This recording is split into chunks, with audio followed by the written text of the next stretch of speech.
this magnificent. In the midst of their 100th year in business, Canada's Steamship Lines have plenty of reasons to celebrate this year. Earlier this week, they unveiled another, as their newest Trillium-class vessel, the Thunder Bay, went through the Port Colborne locks on its maiden voyage. Well, the Thunder Bay is basically the third ship of a series of 4 cell-phone loaders that we bring to our fleet. And it brings efficiency from the fuel efficiency and energy efficiency, and also carrying capacity. So it brings a lot of new efficiency to our fleet. What's changed since 1985 and the last time you launched the ship? Well, basically now we got all of the latest technology, from a stern thruster, bow thruster, power takeoff on the engine, dynamic positioning on the bridge, latest radar and GPS technologies. This is all. We've incorporated all of the latest technology to help us navigating those ships to the Seaway and the Great Lakes, and also try to be as environmentally friendly as we can with all of this new technology.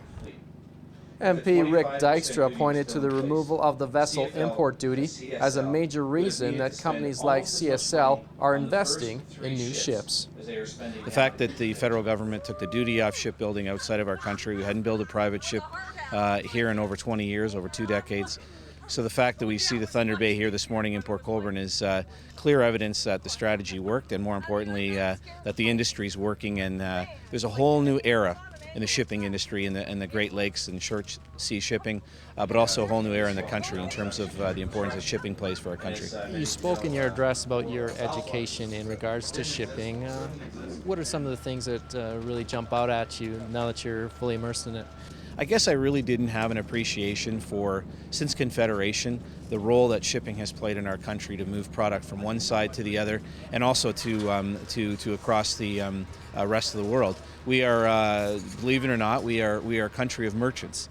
And I think I got a better understanding of that now that I've been elected for going on 8 years. I have a much better appreciation for what's happening in the east of our country, what's happening in the west, and the central role that we play in Ontario and Quebec as leaders in the shipping industry.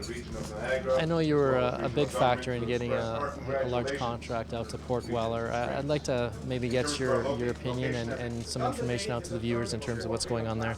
Yeah, it's obviously disappointing. We finally secured $5 million to rebuild the federally owned dry docks, which obviously support the repair facility there, and we really thought that Seaway Marine Industrial was off on the right foot. They'd had a destroyer that they had worked on from the Canadian government, a Coast Guard vessel, the Athabasca that they just had, the Edmondson that they had just worked on, completed the work, and unfortunately just couldn't sustain it.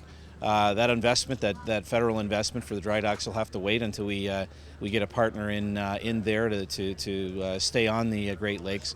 It's a huge concern for me and for the industry, because we need a repair facility here in Niagara, here on the canal, to be able to help the ships like this that are going to need it from time to time. Murray Latham is excited about captaining Canada's Steamship Lines' newest vessel. Well, it's the newest cargo ship not only in the Great Lakes but also in Canada. It's the most state-of-the-art. We've got fuel-efficient technology such as the engines. The unloading system is the newest type of its kind in the world. CSL's always been the leader in unloading technology, and this ship is the most state-of-the-art. What kind of learning curve is it for you and the rest of the crew? It's a big learning curve. All these systems are automated, so we've got to just try to figure out when the automation is supposed to take care of itself and when we're supposed to interact with it. So far it's been very gentle on us. We're learning slowly, but we're a well-trained crew, so we should be good.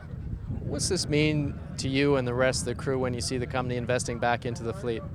Oh, it's great for us because we haven't seen any fleet renewal in about 25 years. So for the young guys like myself and the other officers, it's good for us to know that we're going to have employment for a long time.